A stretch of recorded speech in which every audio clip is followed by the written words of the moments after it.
Hey Dave, I thought since you had a couple days off and you got nothing to do, maybe if you're feeling up to it, you'd want to learn slide. So here's super hyper personalized tutorial just for you, from me to you. Let's do it. I don't know why I'm getting all excited about it. Anyways, you can totally ignore this if you don't feel like doing anything or if you don't feel up to it. Just thought I'd share what I've learned about slide. Um, it's going to be a super quick ad for us, I think. You'll see why as we go through it. It's going to be really quick and easy. The hardest part is the intro. I'm still kind of getting it together. I can play the intro, this upcoming part. If you don't want to handle that, you're totally obviously capable of playing it, but it'll definitely require some woodshedding. That's what I'm finding as I'm playing it, because it's an arpeggio and it's very specific arpeggio. You can't like wing it.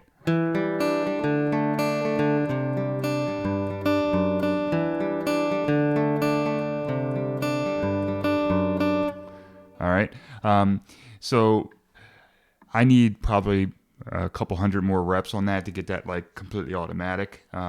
But it's there. It's there.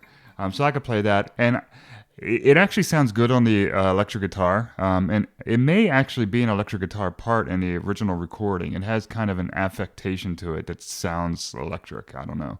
But anyways, that's the intro. I'll send you a separate tab for that. I'm not going to go through that note by note because it'll just be easier for you to, you know, uh, read the tab and do that. But you're basically making just a few different shapes with your hand.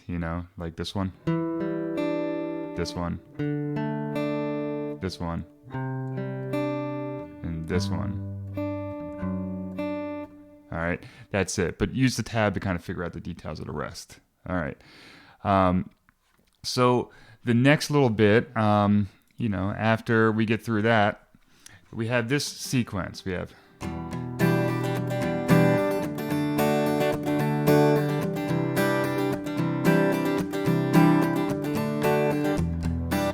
So this, I'm going to sing, so I apologize. Could you whisper in my ear the things you want to feel? I'll give you anything to feel it coming. Okay, so that sequence, E minor 7, 022033. It's like a G chord, but like this. I don't know if we play any songs that have that in there. It's the Wonderwall chord. That's what I think of it as. First chord in Wonderwall. So E minor 7, then D, C add 9. That's the one that looks like a G, but move down. Again, I don't remember which chord you're familiar with name-wise. So that's C add 9. So, could you whisper in my ear the things you want to feel? I'll give you anything to feel it coming. Okay, so we have E minor 7, D, C add 9. We linger on C add 9 for a little bit, and then we go back to D real quick before E minor 7 again. Do you wake up on your own, wonder where you are, live with all your faults? Now here's where there's a little cool moment. We play D add 9 add 11. It's just a fancy D chord where you take a C shape, right, and you move it up 2 frets, and you get that sound. So in practice, it's going to sound like this.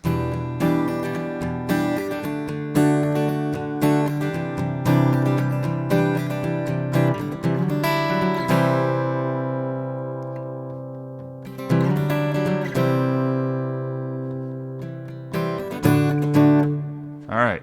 So what I did there is I just took a regular C chord, and I tried to, strum just the A string, and then slide it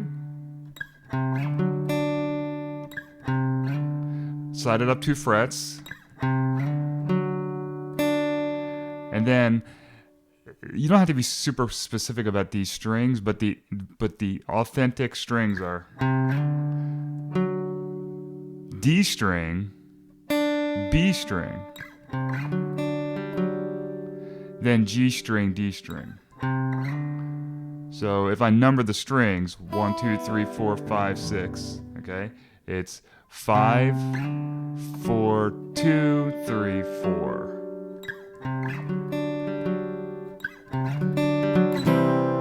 Then you go back to the C chord. Let me do that again.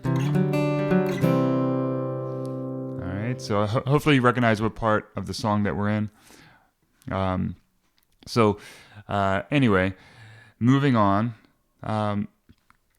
This is where you're going to realize, okay, the hardest parts are behind us, okay? Because a majority of the song sounds like this, all right? I won't say anything at all. So why don't you slide?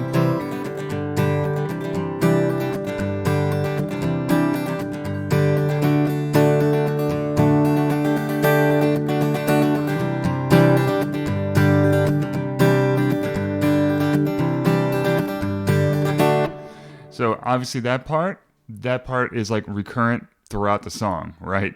So once we get through this like early bit of the song, it's going to be very repetitive on that part. And that part is simply C add 9, G, C add 9, G, C add 9, G and D. And you can suss it just to fill it out, okay? And you know, you're going to play that I think twice in the early part of the song. You're going to play it twice in a row. All right. So that's going to come up again, all right? Now, the next part we have to be aware of is we're going to go back to the E minor to D to C add 9, D, but we're going to bring it down, right? You know, so if we can slightly palm mute it or something just to, you know, lighten it a little bit, okay? So...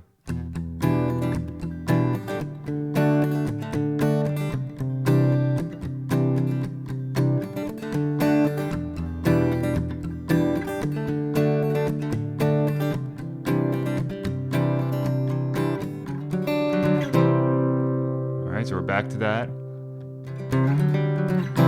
I missed it a little bit, but it still sounded cool, so who cares, right? So why don't you slide?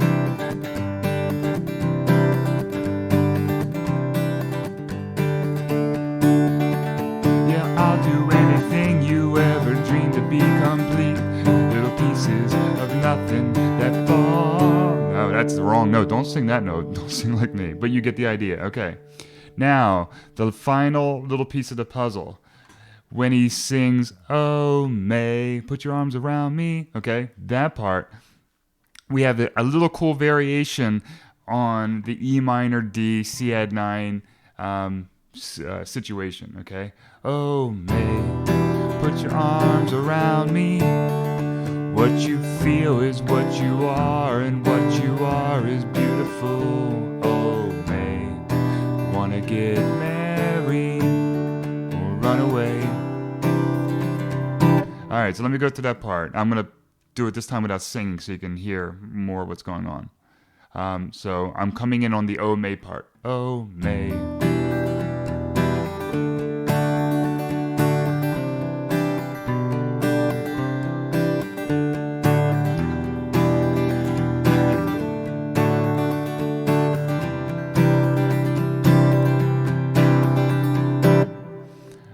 So what that is E minor 7 again, D, and then when he says what you feel is what you are, and what you are is beautiful, we have this little C add 9, then we keep the C add 9 shape, but we replace the C with the B, so. Alright, so now it's really G over B chord, but you know, just think of it as you're modifying that C add 9. So C, G over B, back to C add 9, D. If you can hit the bass notes on each one of those chords, it'll highlight that movement, that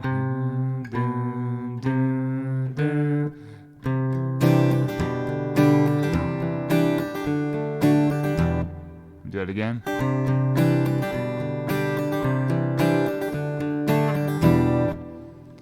All right. So that's that. Oh, May, put your arms around me. What you feel is what you are, and what you are is beautiful. Oh man, wanna get married or run away.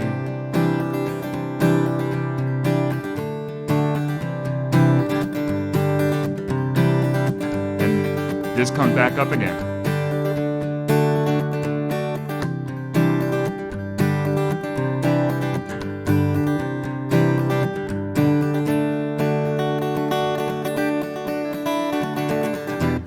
All right, so that covers all the parts. The outro is just more of the, just more of that, just 2 times through and then ending on one of those chords, and then we're done. Typical Dave and Earl ending. We just wing it. Anyways, I hope that helps. Yeah, I think we could put this together. It's going to be low-hanging fruit for us, I think, because there's not a lot to it, and it's definitely in your wheelhouse singing-wise, so you'll have no trouble with the singing part. I don't see any reason why you'd have trouble singing. Maybe I'm missing something because I'm not a singer, but I saw when we were at Cat's Eye the last time, and Pam and I stayed later and watched the next band. The next band played this song, and it got a huge reaction. Like, people were singing it with the band and everything, so I think it's a no-brainer to add it. I'm surprised we haven't thought about this one before, so I think this will be a good add. Anyway, let me know what you think.